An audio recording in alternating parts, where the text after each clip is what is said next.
Indian படத்தில் மகள் கஸ்தூரி கிச்சனில் வேலை பார்த்துட்டு இருக்கும்போது கேஸ் வெடிச்சு ஆக்சிடென்ட் ஆயிரும். அப்பா கமலஹாசன் வந்துட்டு கூட்டிகிட்டு ஹாஸ்பிட்டலுக்கு போவார். போன இடத்துல டாக்டர் சொல்லுவான், போய் போலீஸ் ஸ்டேஷனில் போய் கம்ப்ளைண்ட் கொடுத்துட்டு வா அப்படின்ட்டு. போலீஸ் ஸ்டேஷன் போனால் போலீஸ்காரன் சொல்லுவான், விஏ விட்ட போய் பர்மிஷன் லெட்டர் வாங்கிட்டு வா அப்படின்ட்டு. மகளை வந்துட்டு காப்பாற்றுறதுக்கு வேண்டி இங்கேயும் அங்கேயும் ஓடிக்கிட்டே இருப்பார் கமலஹாசன். இந்த சீனை பார்க்கும்போது எனக்கு ஞாபகம் வந்த ஒரு மனிதர் ஜனநாயகன் படத்தோட தயாரிப்பாளர் கேவிஎன் வெங்கட் நாராயணன். ஒரு படத்தை காப்பாற்றி ரிலீஸ் பண்ணதுக்கு வேண்டி ஓடுன்னு ஓடிட்டு இருக்காரு. ஒவ்வொரு கமிட்டியும் மாற்றி அவரை போட்டு அடிச்சிட்டு இருக்காங்க. ஒரு படத்தை வெளியே வராமல் தடுத்தா அது அந்த ஹீரோக்கு பாதிப்புன்னு நினச்சிட்டு இருக்காங்க.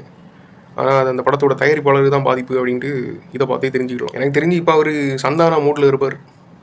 10-15 படம் எடுத்தவங்கலாம் சந்தோஷமாக இருக்கான். ஒரே ஒரு படத்தை எடுத்துகிட்டு நான் பற்ற அவஸ்தை இருக்கே, ஐயோ இந்த மூட்டில் தான் இருப்பார்.